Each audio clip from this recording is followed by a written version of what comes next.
अभी अभी जिम करके आ रहे हो? अरे ये तो कुछ नहीं है। अभी तो मुझे अपने डोले को 30 इंच का करना है। अरे सूरज भाई, 30 इंच की तो मेरी कमर है। और अगर 30 इंच का डोला बना लोगे तो खाना खाने के लिए हाथ मुंह तक ही नहीं जा पाएगा।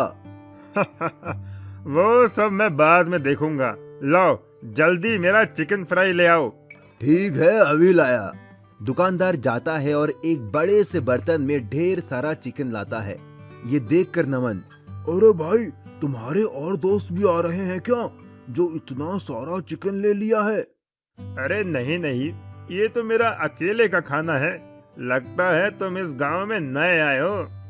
हाँ, मैं इस गांव में नया आया हूँ। ओह अच्छा, मैं तो खाने के ऊपर फूड चैलेंज गेम भी खेलता हूँ।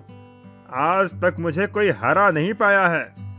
नमन मन ही मन सोचता है, अगर मैं सिर्फ फूड के लिए चैलेंज करूं तो शायद मैं इससे जीत सकता हूं और मेरा कुछ फायदा हो सकता है। अच्छा, तो ऐसी बात है क्या? मैं तुम्हें चुनौती देता हूं। मैं तुम्हें खाने में आसानी से हरा दूंगा। जितना तुम खाओगे उससे ज्यादा ही खाकर दिखाऊंगा। क्या कहा? तुम तुम मुझे चुनौती दे रहे हो, वो भी खाने में? अरे अपना साइज देखा है क्या? तुम्हारे पेट से बड़ा तो मेरा सर है। हो, मैं तुम्हें खाने में हरा दूंगा। ठीक है, तो कल इसी टाइम होटल पर आ जाओ। तुम्हें भी देख लेता हूँ कितने बड़े तेज मारखा हो तुम। ठीक है, लेकिन मेरी कुछ शर्त है। ठीक है, बताओ क्या शर्त है तुम्हारी? अरे, अगर मैं जीत गया तो तुम्हें मुझे रहने के लिए एक घर देना होगा और खाने के बीच में हम ब्रेक भी ले सकते हैं। ठीक है, तुम्हारी दोनों शर्तें मुझे मंजूर है। मेरे यहाँ कई मकान हैं, उसमें से एक तुम्हें दे दूंगा। लेकिन अगर तुम हार गए तो? अगर मैं हार गया तो मैं तुम्हें अपने गांव की जमीन गिफ्ट में दे दूंगा। ठीक है, तो कल मिलते हैं। अगली सुबह सूरज और नमन दोनों उसी दुकान में मिलते हैं। आ गए हारने के लिए? वो अभी पता चल ही जाएगा कि कौन हारेगा और कौन जीतेगा। अरे भैया, जरा हम दोनों के लिए चिकन लेग पीस लगा दो, बढ़िया चटपटा फ्राई करके। दुकानदार दो बड़े बड़े बर्तन में खूब सारे फ्राई लेग पीस लेकर आता है।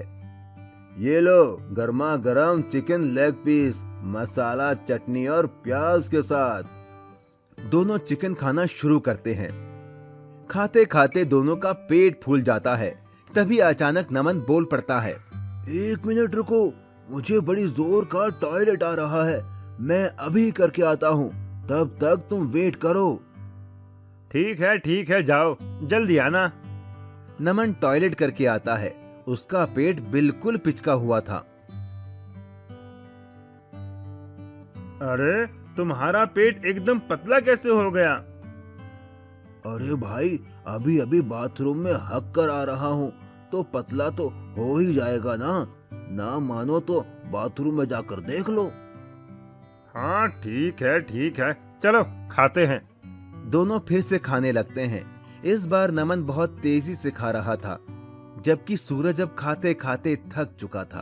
अरे मेरा तो पेट भर गया है, अब मुझसे नहीं खाया जाता, मैं हार मानता हूँ।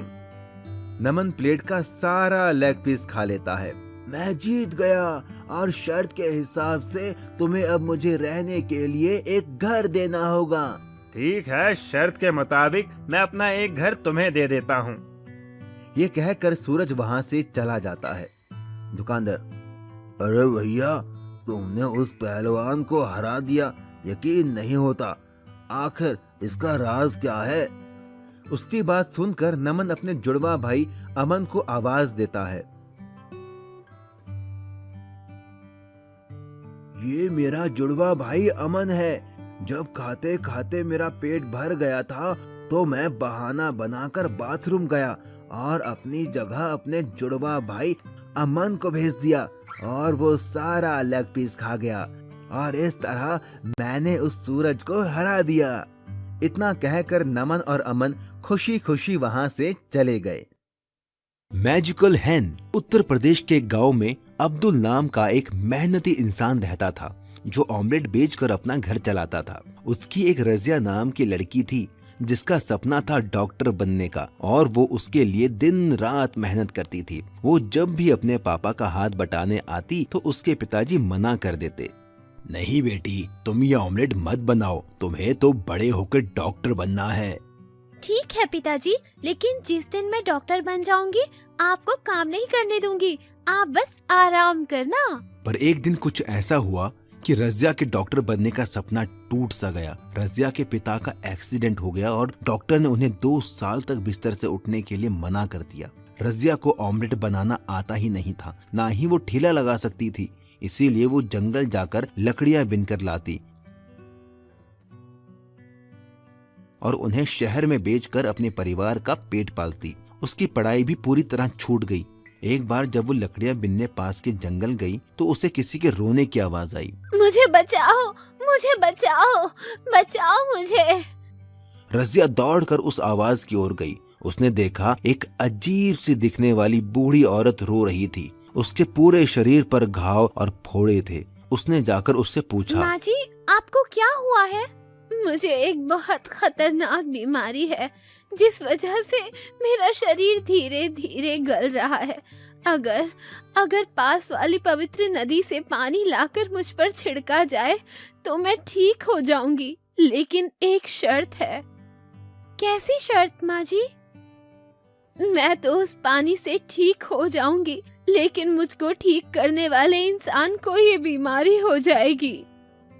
रजिया ने कुछ सोचा और कहा, कोई बात नहीं, मैं आपको यूं दर्द में नहीं देख सकती। आप मेरी दादी की उम्र की हो, मैं आपकी बीमारी लेने को तैयार हूँ। इतना कहकर वो जाने लगी, लेकिन तभी उस बूढ़ी औरत ने उसे रोका और वो औरत एक खूबसूरत परी में बदल गई और रजिया से बोली, मैं तो बस तुम्हारी परीक्षा ले रही थी।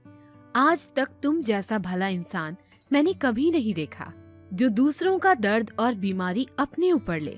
बोलो, तुम्हें क्या तकलीफ है? फिर रजिया ने सारी बात परी को बताई कि कैसे पिता का ऑमलेट का ठेला ना लग पाने की वजह से उनका परिवार भूखा मर रहा है। उसकी बात सुनकर उस परी ने एक मुर्गी रजिया को देकर कहा, ये एक जादुई मुर्गी है, बाकी मुर्गियाँ तो सिर्फ अंडे देती हैं। ये मुर्गी तो सीधा ऑमलेट देगी, वो तुम जितने चाहोगी उतने।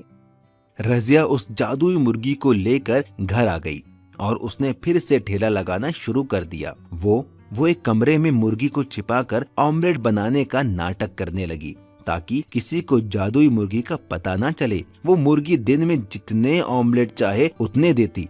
यही नहीं, उसके ऑमलेट सबसे टेस्टी थे। इस वजह से बाकी ऑमलेट बेचने वालों के यहाँ लोगों ने आना बंद कर दिया। इस बात से जलकर उनके पड़ोसी सलमान ने चुपके से उस कमरे में झांका तो उसे वो जादुई मुर्गी दिख गई। उसके मन में लालच आ गया और वो मुर्गी चुराकर घर ले आया। अब मैं भी इस जादुई मुर्गी से ऑमलेट बनाकर बेचूंगा और अमीर बन जाऊंगा। चल मुर्गी, वैसा ही टेस्टी ऑमलेट दे और मुझे अमीर बना दे। लेकिन उस जादुई मुर्गी ने बदले में उसे इतना कड़वा और बदबूदार ऑमलेट दिया जिसे खाकर लोगों ने उल्टी के साथ ही लालची सलमान की पिटाई लगा दी और वो जादुई मुर्गी वापस रजिया के घर चली गई। रजिया फिर से जादुई मुर्गी का ऑमलेट बेचकर पैसे कमाने लगी और एक दिन डॉक्टर बन गई। उसके पिता अब्दुल भी ठीक हो गए। इसके बाद रजिया ने उस मुर्गी को जाने की इजाजत दे दी क्योंकि अब वो मेहनत करके पैसा कमा सकती थी। Underground food challenge. एक गांव में एक हुक्कू नाम का आदमी रहता था। वो देखने में हट्टा कट्टा मोटा तगड़ा था। हुक्कू बहुत ज्यादा खाने का शौकीन था। हुक्कू अपने खाने की वजह से पूरे गांव में मशहूर था। वो लोगों के साथ तरह तरह के फूड चैलेंज करता था और जीतता भी था। हुक्कू ने एक कुत्ता भी पाला हुआ था। वो जिस भी फूड चैलेंज में जाता अपने कुत्ते को साथ लेकर जाता। उसी गांव में सोनू नाम का एक आदमी अपनी बीवी कविता के साथ रहता था। सोनू एक गरीब आदमी था, लेकिन वो अक्लमंद था। एक दिन हुक्कू ढाबे पर बैठकर चाय पी रहा था। तभी वहाँ सोनू आता है और वो एक कप चाय लेकर पीने लगता है। अरे तुम तो वही हो ना जो लोगों के साथ तरह तरह के फूड चैलेंज रखता है। हाँ, तुमने सही पहचाना, मेरा नाम हुक्कू है। हम जैसों को तो पेट भरने के लिए पैसे कमाने पड़ते हैं, लेकिन तुम तो अपना पेट भरने के साथ पैसे कमाते हो। बढ़िया काम है। मेरे जितना खाना खाना बच्चों का खेल नहीं है। तुम जिस दिन मेरे साथ फूड चैलेंज खेलोगे तो पता चल जाएगा। क्या कहते हो जाए मुकाबला? अरे नहीं नहीं, आज नहीं। इतना कहकर सोनू वहाँ से चला जाता है। सोनू घर पहुँचने पर अपनी बीवी कविता के पास जाता है। कविता, पता है आज मुझे हुक्कू मिला था। हुक्कू? ये कौन है? वही आदमी जो लोगों के साथ फूड चैलेंज खेलता है। वो तो मुझे भी फूड चैलेंज खेलने को बोल रहा था। अच्छा, अजी तो एक काम करिए ना, आप भी उससे फूड चैलेंज खेल लीजिए। अगर हार गया तो पैसे भी देने पड़ सकते हैं। एक बार फूड चैलेंज खेल कर तो देखिए। कविता के बहुत कहने पर सोनू फूड चैलेंज खेलने के लिए मान जाता है। सोनू अगले दिन हुक्कू के पास जाता है। हाय हुक्कू भाई, कैसे हो? अरे तुम तो सोनू हो, बोलो कैसे आना हुआ? मैं तुम्हें चैलेंज करता हूँ, क्या तुम मेरे साथ फूड चैलेंज खेलोगे? क्या कहा? फूड चैलेंज खेलोगे तुम, वो भी मेरे साथ? हाँ हाँ, सही सुना तुमने। ठीक है, चलो आओ खेलते हैं फिर। हुक्कू बहुत सारी खाने की चीजें लाता है और एक टेबल पर रख देता है। अरे वाह, इतना सारा खाना! Chicken fry, chicken leg piece, tandoori chicken, मजा आ गया खाने में। तो शुरू करें अपना चैलेंज। हुक्कू के कहते ही दोनों खाने पर टूट पड़ते हैं। हुक्कू चुपके से तंदूरी चिकन अपने कुत्ते को खिला देता है। देखते ही देखते हुक्कू सारा खाना खत्म कर देता है और जीत जाता है। देखा, मैं फिर से जीत गया। चलो लाओ मेरे पैसे। Oh shit! सोनू शर्त के मुताबिक हुक्कू को पैसे देकर चला आता है। क्या हुआ जी? कुछ नहीं, बस हार गया मैं फूड चैलेंज में। हे भगवान, ये हुक्कू का बच्चा कितना खाता है, इसकी सांस भी नहीं फूलती क्या? ये सुनकर सोनू के दिमाग में एक आइडिया आता है। वाह मेरी जान, क्या आइडिया दिया है! क्या हुआ जी? हमारे बंजर खेत में जो हमने पानी के लिए अंडरग्राउंड बनवाया था, उसी में फूड चैलेंज खेलूंगा। मोटा होने की वजह से हुक्कू दमे का मरीज है। अगर मैं जमीन के अंदर उसके साथ फूड चैलेंज खेलूं तो मैं जीत सकता हूँ। अगले ही दिन सोनू ने हुक्कू को फूड चैलेंज किया। फिर से हारना है क्या तुम्हें? इस बार अंडरग्राउंड फूड चैलेंज होगा। हम दोनों जमीन के अंदर ही खाना खाएंगे। हुक्कू सोचता है कि वो जमीन के अंदर भी अपना कुत्ता ले जाएगा और चुपके से उसे खाना खिला देगा और बेईमानी करके जीत जाएगा। हुक्कू सोनू की शर्त मान लेता है। अगले दिन हुक्कू, उसका कुत्ता, सोनू और उसकी पत्नी अपने बंजर खेत में जाते हैं और एक रास्ते के जरिए वो नीचे पहुंच जाते हैं। कविता ने पहले से ही tandoori chicken, chicken fry, burger, chowmein सब मंगवा लिया था। कविता कुत्ते और हुक्कू के बीच में आकर बैठ जाती है ताकि हुक्कू बेईमानी ना कर पाए। दोनों में फूड चैलेंज शुरू हो जाता है। खाते खाते अचानक हुक्कू को सांस लेने में दिक्कत होने लगती है। उसका कुत्ता भी उससे दूर था, वो बेईमानी भी नहीं कर सकता था। अरे बाप रे, अब और मुझसे नहीं खाया जाएगा, मैं अपनी हार मानता हूँ। ये सुनकर वो सारे बाहर आते हैं। हुक्कू सोनू को पैसे देता है और चला जाता है। सोनू और कविता भी खुशी खुशी अपने घर चले जाते हैं। इस तरह सोनू ने अपनी अक्लमंदी से फूड चैलेंज को जीत लिया था। नागराज का खजाना। सुनो, हमारे इस जंगल में कितने सारे नाग हैं। क्यों ना हम उन्हें शहर में बेचकर खूब सारा पैसा कमाएं? फिर हमारे पास भी बड़ी गाड़ी होगी, स्विमिंग पूल होगा जिसमें गर्म पानी होगा, मेरे पास गहने भी होंगे। हाँ, सही कहा, हम ऐसा ही करते हैं। फिर हमारे पास भी शहर में बड़ा घर होगा। चलो अभी जंगल जाते हैं और नाग पकड़कर लाते हैं। ये कहकर दोनों एक बड़ा थैला लेकर जंगल की ओर नाग पकड़ने निकल गए।